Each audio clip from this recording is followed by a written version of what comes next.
Okay, so this is our in-depth look at a comprehensive develop, operate, sell project. It's called Apex 2. It's in the Chapter 8 spreadsheet, and I'm going to walk us through the base calculations without the addition of the high performance envelope. Okay, so as usual, we have our project base data, including an opportunity cost of capital of 10%. I have the development cash flows for CAG highlighted because I really want to stress that we've got to be careful about our timing. Okay, so I'm going to try to be consistent and keep end of year 0 equals 0 in column E and column F, end of year 1, et cetera, et cetera. Okay, so what happens with this project? They put out about $2 million of their own money at T equals 0. The lender puts out some money, they get the thing developed, and at the end of 1 year, the project is ready to start renting. They pay off the lender, and they're going to take out a mortgage. So what they owe the lender is about $2 million. Okay, and they're going to go right into, they're very lucky, they found a mortgage lender who's going to give them a 30-year fixed rate mortgage with no early exit penalty. And now we have to be a little bit careful because the mortgage starts now at end of year 1, which, as I've said before, is in column F. Okay. Other than that, sussing out all the details for this mortgage are exactly the same as we have sussed out details before. Do be a little careful with these in that sometimes I will have columns hidden, so you won't see them all, but they will be there. And just in case anyone doesn't know, I'll go ahead and hide these. So you select some columns, right-click on that, hide them, and then to unhide them, just select the adjacent columns on the left and the right, right-click again, and hit unhide. Okay. So again, I just want to be careful about what's happening in what year so I don't make a mistake later on. Okay, so we get the mortgage roll forward table set up for the sponsor as usual. And then we go down to what's going to happen when they are operating the property. Okay, and when are they going to get, if our model says they get all their cash flows at the end of each period, when are they going to get their first cash flow from operating end of year? Somebody, anybody? Emilio? 2, absolutely. 2. Okay, so now what had I better get to at the end when they're exiting here? How far should I go before they exit? To year 6, right? Okay, because 1 year for development, 5 years of operating. So that means, whoops, they're going to be out at year 6. So I'll just say equals that one plus 1, and we'll get these in. Okay, yeah, I think that's good.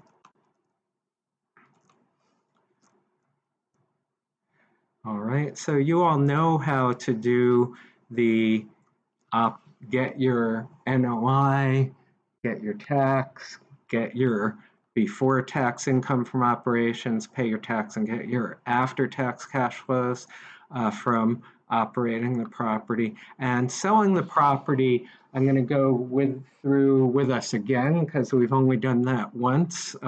So we'll try and do pretty much everything together. So in this case, estimated sale price is given to us, but how many years are they operating? 6 minus 1 equals 5, so I'll put a 5 in there. Okay, the unpaid mortgage balance, we're going to go to that mortgage roll forward table, and that's going to be, Nikhil, maybe you can help me with this. Where do I want to take that from? Which year 6? Okay, and so that's going to be the bottom number, our 810. Okay, and the way I like to do this, you can do this however you want, is just get the numbers and then think about, do I want it to have a negative or positive sign, or do I not even care yet? So I get the number first usually, then I think about the sign. So this I do want to subtract the unpaid mortgage balance from the net sales price to get before tax proceeds to equity. So I'm going to make that a negative number and just sum these two up. You can do whatever you want as long as you get the before tax sales proceeds to equity correct, right? That's really what we're looking for, okay? So I get about 4.5 million. And now for the tax, again, we have the two types of tax, always capital gain, and in real estate, depreciation recovery tax. So the amount realized on the sale, that's going to be up here with our net sales price. And I sort of did this on purpose. Amount realized on sale, I'm calling this number down here. Up here, I'm calling it net sales price. In the real world, everybody's going to have 2, 3, 4 different names for things. So I want you to get used to that. It's just like what happens in GAAP accounting, 2, 3, 4 different names for everything. Okay, so my investment basis was given to us in this case, and so I subtract that from the amount realized on sale. That's my gain. These guys, not so wealthy yet. The capital gain tax rate for them, 15%. So we're going to say that the capital gain times the capital gain tax rate is equal to the capital gains tax they pay. And now for accumulated depreciation, recovery tax, the only thing that's a little tricky is we just add up all the depreciation they've declared when operating to get that depreciation deduction. So we're going to have to go back up to operations for that. And our tax calculation for income tax when they're operating. So here's all my depreciation, 5 years worth of depreciation, add them all up, and I get that. And I'm going to want to, first I get the number, then I say, do I want it to be positive or negative? I'm going to make it positive to make it consistent with what I did with capital gains. And I multiply that by 25%, which is our depreciation recovery tax rate in this country, and I get 173,000 and change. I like to put these together, so if someone asks me, what are all the taxes involved in the resale, I have them all in one place. So I repeat capital gains tax down here again, and I repeat the depreciation recapture tax. I add them up. Okay, so they have about 340,000 they have to pay in taxes when they sell the property. Okay, and now I'm ready to get their after-tax proceeds from the sale, and then we can get their net comprehensive after-tax cash flows for the whole project. So our before tax proceeds to equity, here they are. Go back and get those. And minus that 340,000 is equal to their after-tax proceeds. So cool, 4.2 million. Not bad. Okay.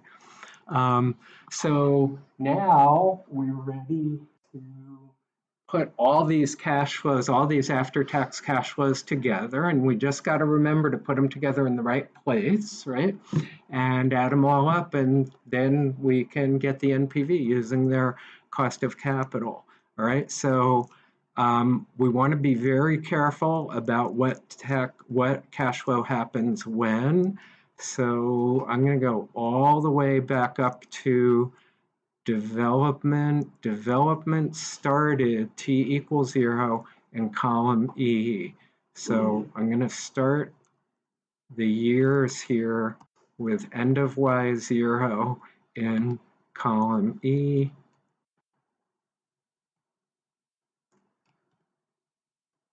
Oops.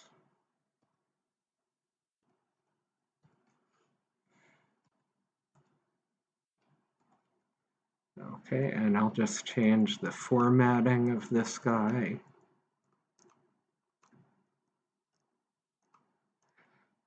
Okay, and now I think we're ready to just put in all these comprehensive cash flows, add them up. Okay, so the first thing we've got are the development costs. That's clearly going to be a negative cash flow. I may have had it as a positive number up here, but we got to know now we got to be very careful about the sign conventions here. And our construction loan repayment does not happen at T equals 0. It takes a year to develop this. So we're going to say that this happens at end of year 1 when the construction is done and they pay off the construction lender. So look at this. They're starting out with about minus 4 million in the beginning, right? Big negative cash flows in the beginning. But a little bit of help is on the way. They get the mortgage. They don't get much, but because they are so young and inexperienced, I wouldn't say because they're so young, because they're so inexperienced, don't want to be ageist. And the principal of the loan, I could grab it from F56. I like to grab things from the first instance they appear. So I grab that. So they get that positive cash flow, but now they have points and legal fees. So I got to go up and see in the mortgage what the points and legal fees are. Okay, so that's 35,000, and I know I need that to be negative. So that's a cash flow out the door for the sponsor. Okay.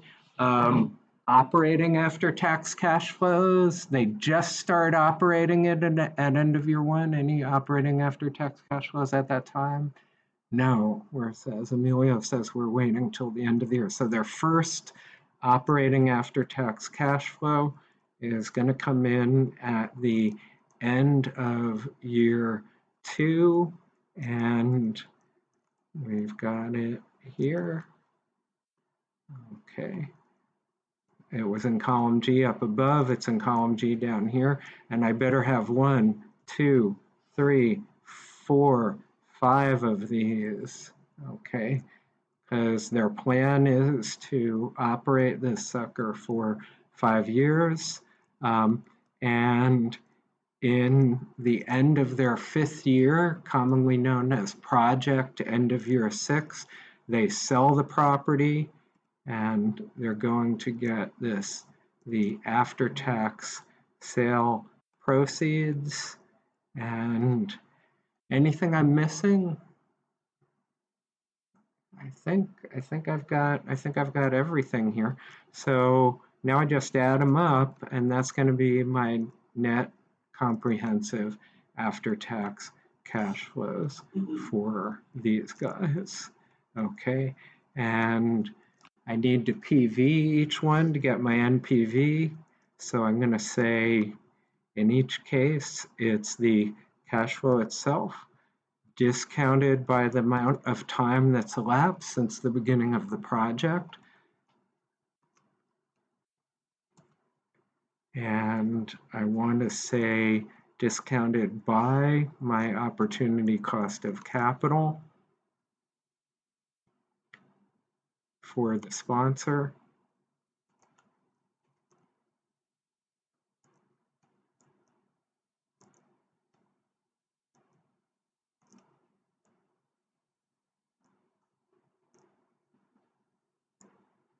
And clearly I've got a problem here. Whoops, that's my problem. So we get here our cost of capital.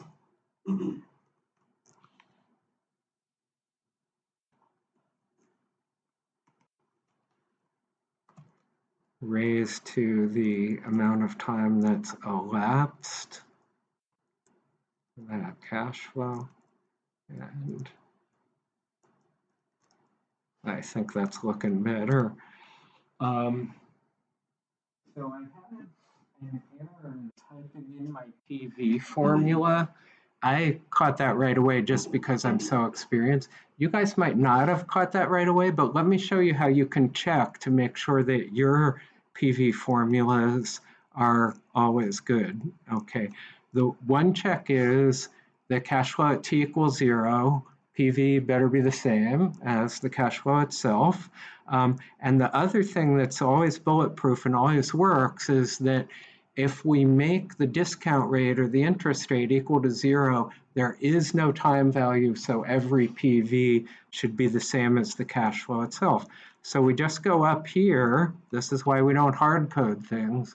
We change the opportunity cost of capital from 0 to 10%, and we come back down. And now the PV of every cash flow is equal to the cash flow itself. So I'm confident I don't have a mistake in that formula. Okay, all right. So let me put my 10% back. And we've got, what's my NPV? It's the sum of each after-tax comprehensive cash flow individually PV, right? PV first, then add them up. Okay, and that's really it. The only complication you're going to get beyond this in the real world is one more stage of lending. You're going to get that short-term mortgage lender while you're seasoning the property, and that's something you're going to learn about in the valuation course. Any questions on this? If no questions, I think I will stop the recording.